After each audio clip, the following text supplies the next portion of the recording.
Live and on your side. This is WSAV News 3 today at 11.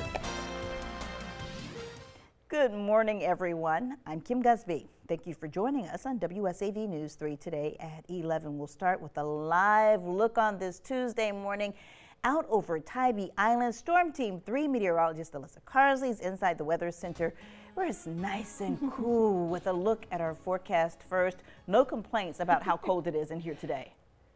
There's always a complaint from me. There's never, it's like Goldilocks. It's too cold, too hot. It's never, ever just right. But as of right now, at least looking outside, it's still cloudy. We do have a few rain showers out there, especially for our far inland communities. These have just been off and on throughout the morning so far, and they'll continue to pick up as we are tracking a nearby cold front. And the nearby cold front is going to give us about a 10-degree difference in our temperatures later on this afternoon. In fact, we're back below where we saw yesterday and the last couple of days, back into the mid-80s.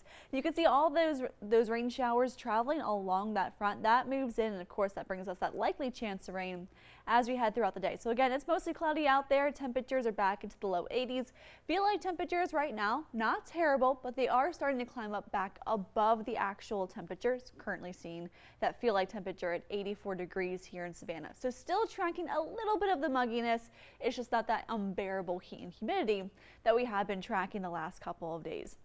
Still tracking that likely chance of rain that will continue to pick up throughout this afternoon into this evening, with our high temperatures wonderfully back into the mid-80s today at 84 degrees here in Savannah, at 77 degrees for the high today in Sylvania. So coming up in just a few minutes for the complete Storm Team 3 forecast, we'll talk about the rain showers for today and what you can expect heading into this Father's Day weekend.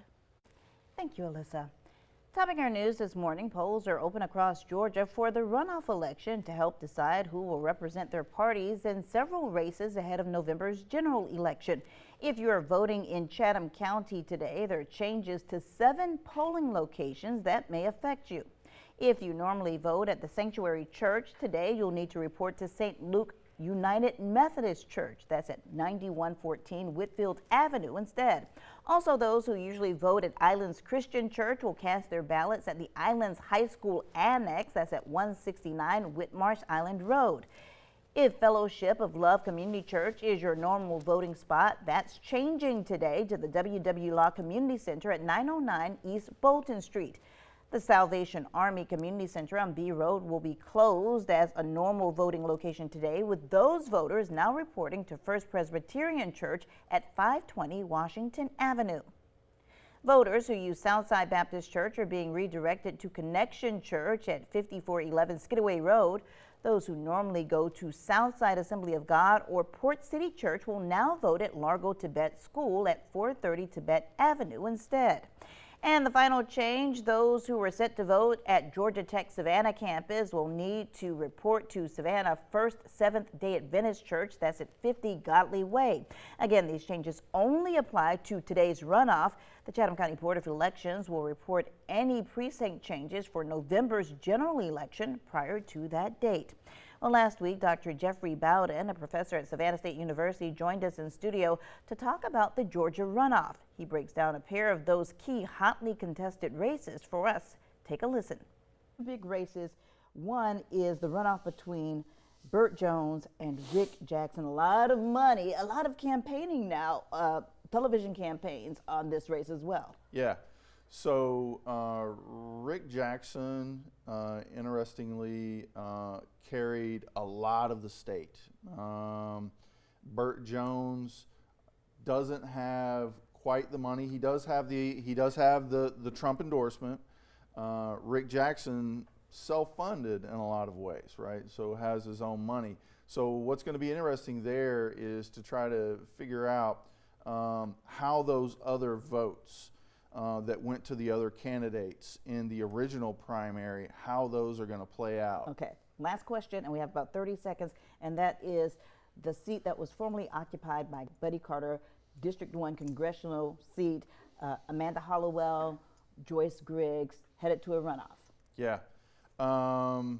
Again, we're going to have to see how all of the other votes for the other candidates can be courted by Hollowell and Griggs at this particular point. And so what I would like to see is campaigns, signs, Yeah, looking around town, right? Since this is our district, we get an up close and personal look at everything that sort of happens with that. And so, yeah, what I'm going to be looking for is where are the endorsements, where's the money coming in. My guess is there that Hollowell is going to have some advantage there. Even though Hollowell didn't get as many votes, it's going to be interesting to see what goes on there. So seeing the Democratic Party in the local area line up behind one candidate or the other is going to be very interesting. Now remember, you must be in line by 7 o'clock tonight in order to cast your vote. We'll have election results beginning tonight on News 3 at 10 and 11, as well as our website, wsav.com/electionhq. Happening now, WSAV is kicking off another day of our 4th annual Schools Out Summer Food Drive, benefiting Second Harvest of Coastal Georgia. We are collecting items for children and families in need until 6:30 tonight at the food line on Highway 17 South in Richmond Hill. That's where we find Storm Team 3 meteorologist Hannah Evans. She joins us now waiting to accept your donations for our campaign. Good morning, Hannah.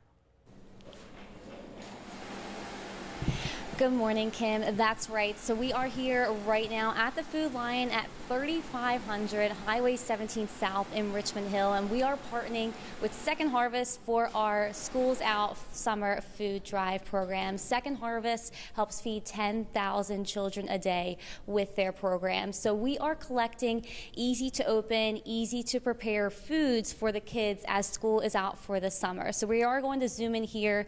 We are collecting things like applesauce or fruit cups, boxed crackers, canned vegetables and beans. We're looking for canned tuna and chicken, soup, cereal in individual packs, cereal bars, oatmeal, pasta noodles and sauce in non-glass containers, peanut butter and jelly, ramen noodles and rice. And we are right here at the food line, so it's super easy to just come out here, take a look. We have lists here for people to grab of what you need, going inside, getting what you need, bringing it back out right in our boxes here. So it's super easy to donate and is for a great cause for our Schools Out Summer Food Drive, partnering with Second Harvest. Now, if you can't come out here today or you can't come to any of the locations, we also are accepting cash donations, and you can donate by scanning your QR code on your screen, and easily you can just donate there right here at home. And reminder that $1, even if you just donate, feeds up to 5 meals. So definitely a great cause. So we are going to be out here all day at the food line in Richmond Hill all the way through 6:30. Ben Sanger will be here tonight.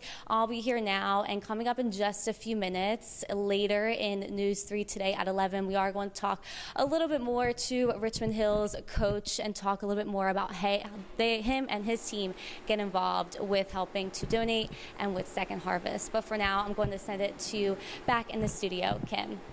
Thank you, Hannah. Drop by, say hi, and make a donation. In the meantime, you can find a list of food items that are needed, as well as the full schedule of collection events for this year's campaign on our website at wsav.com/food drive.